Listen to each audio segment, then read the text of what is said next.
Atletico ရဲ့အိမ်ကွင်းမှာဘာစီလိုနာတို့3 ဂိုးပြတ်သွင်းနိုင်မလားချန်ပီယံလိကွာတာဖိုင်နယ်ဒုတိယကြော့ဒီကနေ့ညထိုင်းစံတော်ချိန်2 နာရီမှာဆိုရင် Atletico ရဲ့အိမ်ကွင်းမှာ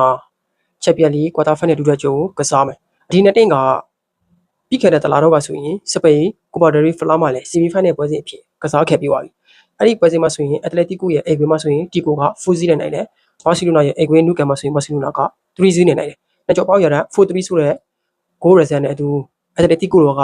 အဲ့ဒီပွဲစဉ်မှာဘူလူပွဲကိုတည်သွားခဲ့တာဖြစ်တယ်။အခုဆိုရင်ဒီနေ့တင်ကချန်ပီယံလိကွာတာဖိုင်နယ်ပါမာကျော်ကပ်ပြီးပါပြီ။ဒီကညမှာဒုတိယကျော်ဆက်ကစားမယ်။ပါမာကျော်တော့ကဆိုရင်ဘာစီလိုနာတို့ကတယောက်ရောတူစီဆိုတဲ့အနေထားနဲ့ရှုံးနေခဲ့တာဖြစ်တယ်။ဘာစီလိုနာတို့ကချန်ပီယံလိဆီမီဖိုင်နယ်နည်းနည်းစစ်တိုက်တစ်ချင်းနေဆိုရင်ပါမာကျော်တူစီနဲ့ရှုံးနေခဲ့တာဒုတိယကျော်မှာကျော်လွှားဖို့တွေ့လိုအပ်တယ်။အဲ့တော့တကယ်လို့ဒီပွဲမှာလည်းသူတို့နိုင်သွားရင်တစ်ဖက်ကအာဆင်နယ်မဟုတ်ရင်စပိုတင်းနဲ့ကစားရမယ်။ဘာစီလိုနာတို့ကချန်ပီယံလိကွာတာဖိုင်နယ်မကစားခင်တော့ကဆိုရင်သူတို့ကဘလာတီတစ်ပေးခဲ့လဲဆိုရင်အဲ့ဒီစင်ကိုကျော်လာနိုင်ပြီးတော့2016ခုနှစ်နောက်ပိုင်းချန်ပီယံလိဘူလူပွဲကိုတရားနဲ့ဖို့အတွင်းမျှော်မှန်းထားတဲ့အသင်းလဲဖြစ်တယ်။ဒါပေမဲ့ချန်ပီယံလိပထမကျော်ကစားပြီး44မိနစ်ရမှာပဲအဲ့ဒီရဲ့မျှော်လင့်ချက်တွေအားလုံးပြောင်းပြန်ဖြစ်ကုန်လို့ဖြစ်လဲဆိုရင်နောက်တစ်ကစားမဖြစ်တဲ့ကူပါစီရဲ့ပေါ်စားတဲ့ဖြစ်ထုံမှုကနေပြီးတော့အနိကထိတဲ့အဲ့က30ရရှိလာတဲ့ free kick ကိုအဲဘာရက်ကလောက်အောင်တုံးချပါ free kick ကတော်တော်လေးလာတဲ့ free kick နဲ့ပင်းယူပေးသွားတယ်နောက်ထပ်ဆော်ရော်ရဲ့တွင်းကိုပါခွေပြပြီးတော့တူစီဆိုတဲ့ရန်နဲ့ပါထမကျော်မှာအိမ်ကွင်းမှာရှုံးနေခဲ့တဲ့အနေထားကိုသူတို့ကရသွားတဲ့အတွက်ဒုတိယကျော်မှာဆိုရင်ရောခက်ကစားရမယ်ပွဲလည်းဖြစ်လာတယ်။အဲ့တော့စီမီနီရဲ့ Atletico ကအခုချိန်မှဆိုရင်စိတ်ချရတဲ့အတင်းပြီးတော့စိတ်ဓာတ်မှကျော်တဲ့အတင်းတင်းကိုပြန်လည်ပြီးတော့ရှာဖွေနိုင်ခဲ့တဲ့အနေထားလည်းဖြစ်သွားပြီ။သူတို့ရဲ့အတင်းမှဆိုရင်တိုက်စစ်မှုနှစ်ယောက်ဖြစ်တဲ့ Everett နဲ့ ဆော်ရော်ရဲ့တိုက်စစ်တွဲဖက်မှုကြောင့်သူတို့ရဲ့တိုက်စစ်ကလည်းအားရတဲ့အနေထားမှာရည်တည်နေပြီ။တိုက်စစ်ပဲလို့ဆိုတော့မဟုတ်ဘူး။ခက်စင်မှလည်းကျင်းလင်းပြီးမှကျော်တဲ့ခက်စင်ကိုပိုက်ဆိုင်ထားတဲ့စီမီနီရဲ့အတင်းလည်းဖြစ်တယ်။အဲ့တော့စီမီနီကသူက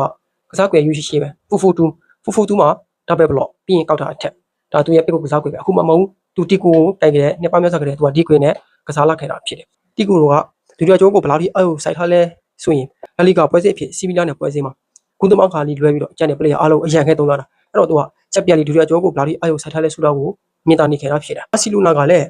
ဝေကွပွဲစဉ်နဲ့ဖြစ်တယ်ပါရမာကျောကိုတူးစီးနဲ့ရှုံးနေထားလဲဆိုပြီးတော့ဒုတိယကျောကိုသူကလွတ်လပ်နဲ့ကစားလာမှတော့မဟုတ်ဘူးဘာစီလိုနာမှာဆိုရင်ဘာပညာမပါဘူးအစင်မှာအနေငယ်လေးတီးသားလေးနဲ့တယ်ဒါပေမဲ့ဒုတိယမှာဝင်ဖို့အတွက် refu လည်းရှိတယ်ဂါဗီလည်းရှိတယ်ခြားကောင်းတဲ့ player အများကြီးရှိတယ်အဲ့တော့တိုက်စစ်တဲ့